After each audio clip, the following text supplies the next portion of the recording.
Hello everyone and welcome to Edutap. आप सभी लोग देख रहे हैं हमारी Himachal Pradesh administrative service prelims examination के प्रीवियस ईयर्स क्वेश्चंस की डिस्कशन सीरीज, जहां पर मैं आज आपके सामने लेकर आया हूं day number 31 of our discussion. और इस डे नंबर 31 में we are going to discuss MCQs from the subject of environment, जो कि 2019 के 2019 के प्रीलिम्स एग्जामिनेशन में हमसे पूछे गए थे। Right, so without any delay इस वीडियो को हम लोग स्टार्ट करते हैं। अगर आपने डे 31 से पहले के जो 30 सेशंस हैं उन वीडियोस को नहीं देखा है तो मेरी रिक्वेस्ट है कि एक बार हमारे चैनल के ऊपर दी गई प्लेलिस्ट पे जाइए। वहां पर सारी 30 वीडियोस हैं जहां पर हमने ज्योग्राफी, पॉलिटी, इकोनॉमी के PYQs को ऑलरेडी आपके साथ डिस्कस कर लिया है। अगर आप उन PYQs को भी देख लोगे तो 2016 से लेकर के 2020 तक के सभी इंपॉर्टेंट सब्जेक्ट्स के क्वेश्चन जो आपसे पूछे गए थे सब्जेक्ट वाइज वो आपको मिल जाएंगे और वहां उनकी एक्सप्लेनेशन भी आपको मिल जाएगी। आपकी प्रिपरेशन को गाइड करने में बहुत इंपॉर्टेंट होने वाला है। ठीक है,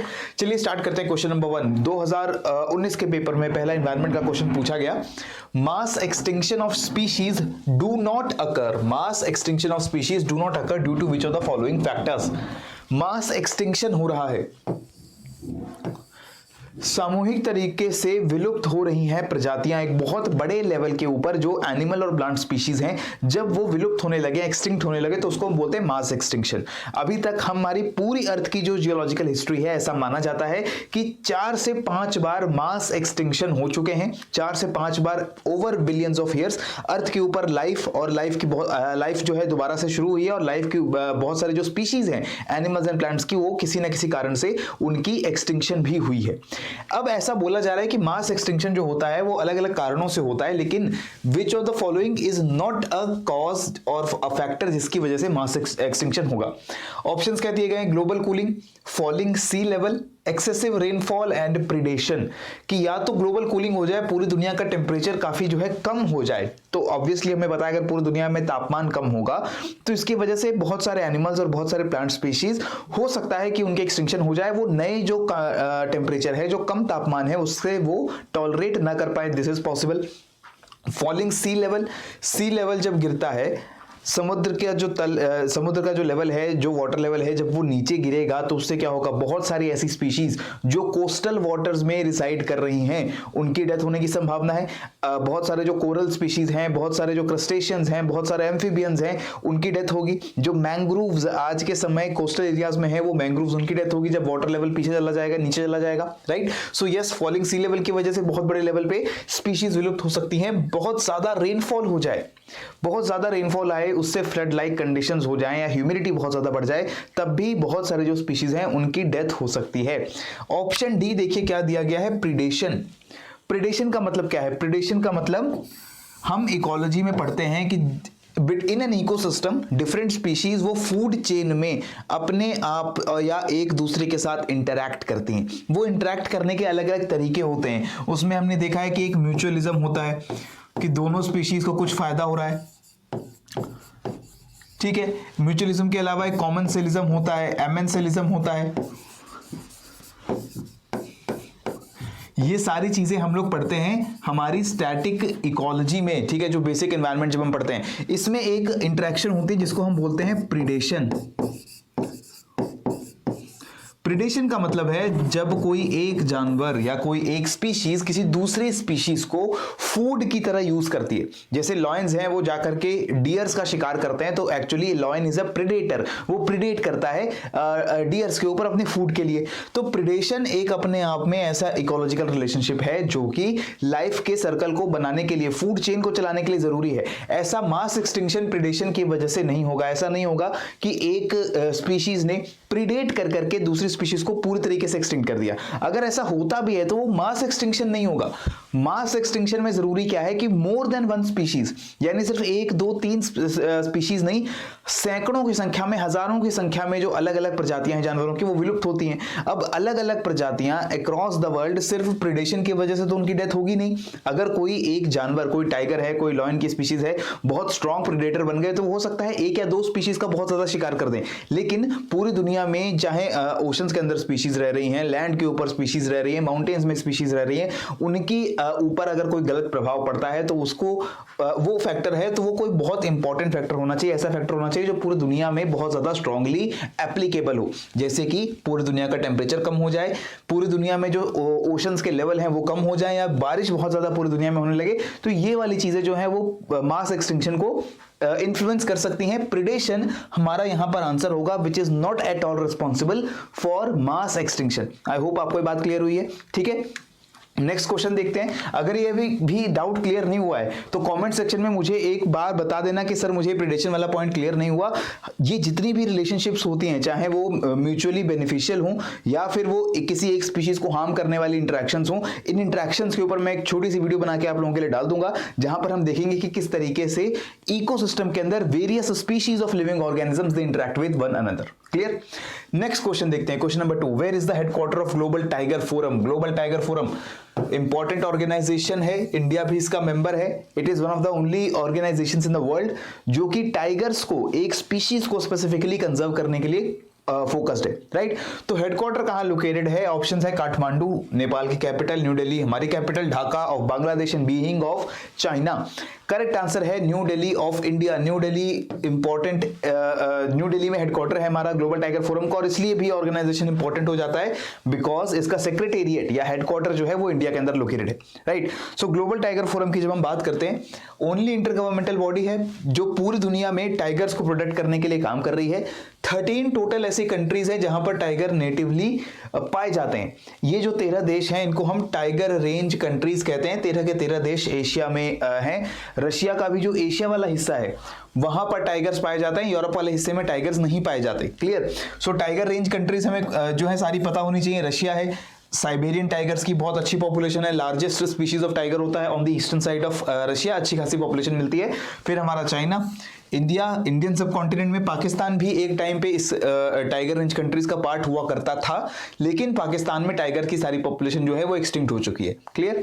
तो इंडिया के अलावा Nepal, Bhutan, Bangladesh, Myanmar, Thailand, Laos, Vietnam, Cambodia, Indonesia, Malaysia, ये हमारी टाइगर रेंज कंट्रीज है जहां पर बाघ की या टाइगर की पॉपुलेशन मिलती है, और ये सभी कंट्रीज ग्लोबल टाइगर फोरम की मेंबर हैं। 93 में ऑर्गेनाइजेशन बनी थी, न्यू दिल्ली में ही एक कॉन्फ्रेंस हुई, ये सारी कंट्रीज के लीडर्स आके मिले, उन्होंने कहा कि टाइगर्स को बचाने की जरूरत है, और वहां से उन्होंने ग्लोबल टाइगर फोरम का स्थापना किया। इंडिया में न्यू दिल्ली में इसका हेडक्वार्टर लोकेटेड है। हर 3 साल के बाद इनकी जनरल असेंबली की मीटिंग होती है, सारे मेंबर्स आके मिलते हैं, और हर साल इनकी जो स्टैंडिंग कमेटी है वो भी मीट करती है। ठीक है, तो ये इंपॉर्टेंट ऑर्गेनाइजेशन, आपको इसका नाम पता होना चाहिए, इसका ऑब्जेक्टिव पता होना चाहिए। आपस में कोऑपरेट करके हम ऐसी पॉलिसीज बनाएं कि टाइगर कंजर्वेशन हो सके, हम टाइगर्स की पोचिंग और इलीगल ट्रेड को रोक सकें, और एक दूसरे देश से जो उन्होंने अच्छी प्रैक्टिसेस अपनाई हैं टाइगर्स को कंजर्व करने के लिए, वो प्रैक्टिसेस सीख के उनको कॉपी कर सकें और अपने देश में लागू कर सकें। ये ऑब्जेक्टिव चल रहा है ग्लोबल टाइगर फोरम का। क्लियर। आगे बढ़ो, question number 3, which country will host the UN climate summit of COP26? अब देखिए करंट अफेयर्स इन्फ्लुएंस करता है किस तरीके से एनवायरनमेंट के क्वेश्चंस को, ये मैं आपको पहले भी बता चुका हूं। 2019 का पेपर है, 2020 में कंडक्ट करवाया गया है, राइट। और COP26 कि जो हमारी कॉन्फ्रेंस है वो कॉन्फ्रेंस भी इसी टाइम पे होने वाली थी, and that is why question हमसे क्या पूछा गया, which country will host the UN climate summit of COP26? Options हैं USA, UK, France and India. और यूके में ग्लासगो में कंडक्ट होने जा रही थी हमारी यूएन क्लाइमेट समिट 26 COP26। हालांकि 2020 में तो नहीं हो पाई, इसको 2021 में शिफ्ट करना पड़ा। क्यों नहीं हो पाई? क्योंकि कोरोना का पैंडेमिक आया, उसकी वजह से सारी चीजें जो है डिसरप्ट हुई। देयरफॉर करेक्ट आंसर यहां पर है हमारा यूके, ग्लासगो, वहां पर हमारा COP26 ऑर्गेनाइज हुआ है, right. Question number 4, what is the status of house sparrow in India as per the state of India's birds 2020 report? Again एक ऐसी रिपोर्ट, फरवरी 2020 में ये रिपोर्ट को पब्लिश किया गया। State of India's birds report was published in 2020, right. And इसी साल हमें ये एग्जाम दिया गया, और करंट अफेयर्स में बहुत ज्यादा न्यूज चल रही थी state of India's bird report, और उसको पब्लिश भी किया गया था क्योंकि इंडिया में 13th कॉन्फ्रेंस था, कन्वेंशन ऑन माइग्रेटरी स्पीशीज का, गांधीनगर में। याद करना पड़ेगा आपको, ये सब इंडिया में होने वाली जो इंपॉर्टेंट कॉन्फ्रेंसेज हैं, कन्वेंशंस हैं, ऑटोमेटिकली एग्जाम के लिए इंपॉर्टेंट हो जाती हैं।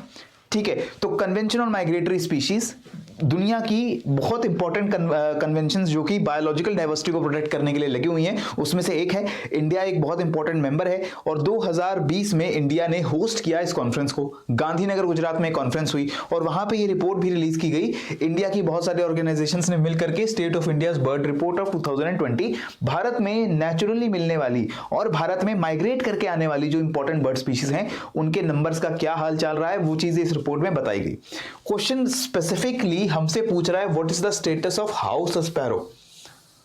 हाउस स्पैरो गौरैया हिंदी में कहा जाता है या इसे घरेलू चिड़िया कह दिया जाता है। So house sparrow according to this report इसका स्टेटस क्या है? Stable, uncertain, strong decline, data not available. Now ये क्वेश्चन करंट अफेयर से प्रभावित है, इसलिए इस साल जब 2020 में आपने पेपर दिया होगा आपने इस रिपोर्ट के बारे में पढ़ा होगा। इस रिपोर्ट में हाउस स्पैरो के बारे में भी स्पेसिफिकली इंफॉर्मेशन दिया गया था कि जो हाउस स्पैरो के नंबर्स हैं वो स्टेबल हैं इंडिया के अंदर, राइट। सो स्टेबल नंबर्स हैं हाउस स्पैरो के इस रिपोर्ट में बताया गया था। लेकिन ये कहा गया था कि जो मेजर शहर हैं जैसे दिल्ली है, भोपाल है, लखनऊ है, मेजर शहरों के अंदर हाउस स्पैरो के नंबर्स तेजी से कम हो रहे हैं। रूरल एरियाज में, गांवों में हाउस स्पैरोज के नंबर्स अभी भी स्टेबल है। क्लियर? तो ये जो रिपोर्ट आई है इसको रिलीज किया गया convention on conservation of migratory species and wild animals जो गांधीनगर में कॉन्फ्रेंस हुई 2020 में। 10 भारत के ऐसे इंस्टीट्यूट्स, ऑर्गेनाइजेशंस जो बर्ड बायोडाइवर्सिटी को कंजर्व करने के लिए काम करते हैं उन्होंने मिलकर रिपोर्ट बनाई है और 101 बर्ड स्पीशीज जो इंडिया में है उनको कैटेगराइज किया as high concern, moderate concern और लो कंसर्न, राइट। तो 101 स्पीशीज हाई कंसर्न थी, 319 as moderate and 442 into low concern. कुछ इंडिविजुअल स्पीशीज के बारे में अपडेट आया जैसे कि डिक्लाइन हो रहा है बहुत ज्यादा रैप्टर्स का, जो ईगल्स हैं, काइट्स हैं, फैल्कन्स हैं यानी बर्ड्स ऑफ प्रे, उनके नंबर में काफी कमी आ रही है। माइग्रेटरी शोर बर्ड्स के नंबर में काफी इंडिया में कमी आई है, जो माइग्रेट करके बर्ड्स आती है इंडिया के अंदर। गिद्ध और वल्चर्स की पॉपुलेशन में बहुत ज्यादा तेजी से कमी आई है और इसका रीजन भी हमें पता है। जो डाइक्लोफिनाक ड्रग हम यूज करते थे एनिमल्स के ट्रीटमेंट के लिए वो बहुत नुकसान करता है वल्चर्स को। उसके बाद हैबिटेट स्पेशलिस्ट्स, कुछ ऐसी बर्ड जो एक पर्टिकुलर काइंड ऑफ हैबिटेट में ही सर्वाइव करती हैं, चाहे वो ग्रासलैंड हो चाहे वो फॉरेस्ट हो, ऐसी बर्ड्स के नंबर में भी बहुत ज्यादा कमी आई है। और इसके अलावा बस्टर्ड्स, चाहे वो ग्रेट इंडियन बस्टर्ड हो या बाकी जो 3 हमारी बस्टर्ड स्पीशीज हैं इंडिया में जो मिलती हैं उनके नंबर में भी काफी कमी आई है, क्योंकि ये फ्लाइटलेस बर्ड्स होती हैं, बहुत ज्यादा उड़ नहीं पाती और इस वजह से इनके पोचिंग के जो चांसेस हैं वो ज्यादा रहते हैं। इंक्रीज हुआ है नंबर्स में feral pigeon, rosy starling, prinia and Indian peacock, हमारा जो नेशनल बर्ड है, क्योंकि इन सभी बर्ड्स को प्रोटेक्शन हासिल है। इनकी हंटिंग करने पे जो है आपको पेनल्टी लग सकती है, आपको जेल हो सकती है, इसलिए इन बर्ड्स के नंबर बढ़ रहे हैं। पिजन के नंबर भी बढ़े हैं, ऐसा कहा गया क्योंकि अर्बन लैंडस्केप में बहुत अच्छे से अडेप्ट किया है फेरल पिजन ने। House sparrow, black headed ibis and oriental darter, इनके नंबर्स स्टेबल हैं इंडिया के अंदर, राइट। तो ये बहुत ट्रिवियल डेटा है जो आपको इस रिपोर्ट के बारे में पता होना चाहिए था। अगर आपको ये रिपोर्ट आपने उसी साल पढ़ी होती और ये क्वेश्चन आ गया होता तो बहुत इजीली आप इस क्वेश्चन को आंसर करके आते, राइट। नेक्स्ट अब देखते हैं question number 5। India signed an agreement with which country to establish Addu tourism. Sustainable tourism, eco tourism का एक स्पेशल फॉर्मेट है अड्डू टूरिज्म और ये नेम्ड आफ्टर है अड्डू अटोल, अड्डू आइलैंड। और इस आइलैंड पे जिस तरीके का टूरिज्म का फॉर्मेट या पैटर्न लागू हुआ है, अडॉप्ट किया गया है, उसी को इंडिया ने अडॉप्ट करने के लिए एक एग्रीमेंट साइन किया with which of the countries? Maldives, Bhutan, Afghanistan, Nepal. Correct answer is Maldives. Maldives में लोकेटेड है हमारा अद्दू अटोल, जस्ट इक्वेटर के पास अद्दू अटोल लोकेटेड है और यहाँ 2020 में ही इंडिया और मालदीव्स के बीच में ये MOU साइन हुआ था कि किस तरीके से हम टूरिज्म को अड्डू आइलैंड के तर्ज पे डेवलप करने वाले हैं, राइट। तो ये अगेन न्यूज करंट अफेयर से उठाई गई 2020 के। तो आप देखिए जिस साल भी आप एग्जाम देने जाएंगे उस साल के करंट अफेयर्स काफी ज्यादा इंपॉर्टेंट हो जाते हैं और आपको ये 3-4 महीने पहले, जिस दिन आपका एग्जाम है, जिस महीने में एग्जाम है, उससे 3-4 मंथ्स पहले के जो करंट अफेयर्स हैं related to environment, related to polity, related to economy, वो आपके एग्जाम को बहुत ज्यादा इन्फ्लुएंस करते हैं। PYQs में पैटर्न साफ दिख रहा है। नेक्स्ट क्वेश्चन देखिए, which cities are called as non attainment cities in India. कई बार इसकी हमने अपने लेक्चर्स में भी बात की है, एनवायरनमेंट की स्थापना लेक्चर्स में भी मैंने आपके साथ बात की है about this. Non attainment cities India में हम किन शहरों को कह रहे हैं? Option A, cities where solid waste management system has not been implemented, the cities that are not following water quality standards, the cities which are not complying with noise pollution norms or consistently showing poorer air quality than national ambient air quality standards। Bharat में जो NAAQS लगाया गया है, national ambient air quality standards, कि शहरों में जो सांस लेने वाली हवा है, हमारे आसपास की जो हवा है, उसमें पॉल्यूटेंट्स की मात्रा, उसमें पॉल्यूटेंट्स की कॉन्सेंट्रेशन किस लेवल की है, इसको मेजर करने के लिए हमने स्टैंडर्ड्स बनाए। इन स्टैंडर्ड्स के हिसाब से मैं आपको बता चुका हूं 6 कैटेगरीज में हम शहर की हवा को कैटेगराइज कर सकते हैं। वो गुड से स्टार्ट होकर के वेरी सीवियर तक जाती है, राइट, कि बहुत ज्यादा अगर पॉल्यूशन है तो वेरी सीवियर है, अगर हवा में पॉल्यूशन की मात्रा काफी कम है तो फिर वो गुड एयर क्वालिटी में, ऐसे हमने उसको 6 रैंकिंग्स दी गई हैं। जब भी कोई शहर लगातार बहुत लंबे समय तक एम्बिएंट एयर क्वालिटी स्टैंडर्ड्स में सीवियर या वेरी सीवियर या पुअर की कैटेगरी में रहता है, तब हम उसको एक टैग देते हैं, that is non attainment cities, option number D. Clear. हमने जब national ambient air quality standards का प्रोग्राम इंडिया में लॉन्च किया तो हमने शहरों की एयर क्वालिटी को मेजर करना स्टार्ट किया, और उसके साथ एक और प्रोग्राम लॉन्च किया था हमने, नेशनल क्लीन एयर प्रोग्राम, कि इन शहरों के अंदर हम पॉल्यूशन लेवल्स को कम करेंगे, एयर क्वालिटी के स्टैंडर्ड्स को इंप्रूव करेंगे। लेकिन 100 से ज्यादा इंडिया में ऐसी सिटीज हैं जहां पर ये लक्ष्य पूरा नहीं हो सका और पॉल्यूशन के लेवल्स अभी भी हाई हैं। इन सिटीज को हम बोल रहे हैं नॉन अटेनमेंट सिटीज, और इन सिटीज को फोकस करते हुए फिर सेंट्रल गवर्नमेंट ने नेशनल क्लीन एयर प्रोग्राम को में बदलाव किया और उनको इन सिटीज के ऊपर फोकस किया कि सभी नॉन अटेनमेंट सिटीज में पॉल्यूशन लेवल हम कम करेंगे। और इसमें इंडिया की सभी बड़ी सिटीज, सभी टियर 1 टाउन्स जो है लगभग लोकेटेड है। क्लियर है। आगे चलते हैं, क्वेश्चन नंबर 7 की बात करते हैं। Why is there a great concern about the microbeads that are released into environment. Microbeads से क्या खतरा है हमें, एनवायरनमेंट में माइक्रोबीड्स रिलीज कर दिए जाते हैं। माइक्रोबीड्स क्या होता है भाई? माइक्रोबीड्स प्लास्टिक के छोटे छोटे टुकड़े होते हैं जिनका साइज माइक्रोमीटर्स में होता है, इसीलिए हम उनको नाम दे रहे हैं माइक्रोबीड्स, राइट। अब ये जो माइक्रोबीड्स हैं बहुत सारे हमारे कॉस्मेटिक प्रोडक्ट्स में, क्लीनिंग प्रोडक्ट्स में, इवन फूड स्टफ्स में इसको यूज किया जाता है। क्या नुकसान है माइक्रोबीड्स का एनवायरनमेंट में, वो यहां पर देख लेते हैं। They are categorised as harmful to marine ecosystem, they are considered to cause skin cancer in children, they are small enough to be absorbed by crop plants in irrigated fields and they are often found to be used as food adulterants। अब माइक्रोबीड से क्या नुकसान है, अगर question से आप पूछा गया if it is released into environment. अब देखिए, अगर वातावरण में, एनवायरनमेंट में छोड़ दिया जाए हमारे आसपास माइक्रोबीड्स को, तब उससे they are often found to be used as food adulterants. खाने में मिलावट के तौर पे इसको देखा जाता है, खाने में तो जानबूझ के कई बार मिलाया जाता है टेक्सचर के लिए, स्वाद के लिए, तो माइक्रोबीड्स को फूड में भी कई बार यूज किया गया है। ठीक है। क्रॉप प्लांट्स इसको एब्जॉर्ब कर लेते हैं, इतने छोटे नहीं होते हैं ये क्रॉप प्लांट जो है, मॉलिक्यूलर लेवल पे मतलब जो चीजें हैं, सब्सटेंसेस उनको एब्जॉर्ब कर सकते हैं। यहाँ पर प्लास्टिक के जो माइक्रोमीटर की साइज के छोटे छोटे ये बीड्स होते हैं, इनको क्रॉप प्लांट्स एब्जॉर्ब नहीं करते, राइट, इनको एब्जॉर्ब नहीं कर पाएंगे। Consider to cause skin cancer in children, ऐसा कुछ नहीं अभी तक पता चला है कि स्किन कैंसर हो रहा है बच्चों में। बहुत सारे बेबी सोप्स में, बेबी ऑयल्स में, बेबी शैम्पूज में माइक्रोबीड्स को यूज किया जाता रहा है, right. They are considered harmful to the marine ecosystem. Now this is the correct answer. Environment में माइक्रोबीड्स को छोड़ने का नुकसान क्या है कि पहले तो ये प्लास्टिक के बने हैं तो बायोडिकम्पोज नहीं होते हैं इजीली, इसके बाद इनका साइज बहुत छोटा है तो इनको कलेक्ट करना, इनको डिस्पोज ऑफ करना इज वेरी डिफिकल्ट, और ये सभी माइक्रोबीड ज्यादातर ड्रेन डाउन हो जाते हैं, they are washed off drain. इनको ज्यादातर यूज ही इस तरीके से किया जाता है कि ये एक बार किसी शैम्पू, सोप, ऑयल में यूज होंगे और उसको आप जो है वॉश डाउन द ड्रेन कर देंगे, उसको आप धो के सीवर्स के थ्रू, वाटर इनलेट्स के थ्रू वाटर बॉडीज में भेज देंगे, और ये सभी माइक्रोबीड्स जाते हैं डायरेक्टली ओशंस के अंदर, राइट। तो ये छोटे छोटे बीड्स हैं हमारे सर्फ के अंदर, टूथपेस्ट के अंदर, शैम्पूज के अंदर, मॉइस्चराइजर्स के अंदर आपको ये माइक्रोबीड छोटे छोटे यूज करने को जो है मिल जाएंगे, आपको देखने को मिल जाएंगे। और ये सभी माइक्रोबीड्स जाते हैं हमारे सिंक में, सिंक के थ्रू हमारे सीवेज लाइन में, और सीवेज लाइन के थ्रू हमारी वाटर बॉडीज में, रिवर्स एंड देन ओशंस। और फाइनली ये सभी माइक्रोबीड जाकर के एक्वेटिक लाइफ को बहुत ज्यादा नुकसान पहुंचाते हैं। ओशंस के अंदर ऐसा माना जाता है कि पूरे साल में globally more than 10 trillion tons of these microbeads are entering into the marine ecosystem, और ये हमारे कोस्टल वाटर्स में जाकर के उसे कंटामिनेट करते हैं, फिशेस की, एनिमल्स की वाटर जो बॉडीज हैं उसमें एंटर करते हैं और उनको जो है लंबे समय के लिए क्रॉनिकली उनको बीमार कर सकते हैं और इकोसिस्टम पे बहुत बुरा प्रभाव डाल सकते हैं। इसी वजह से बहुत सारी कंट्रीज में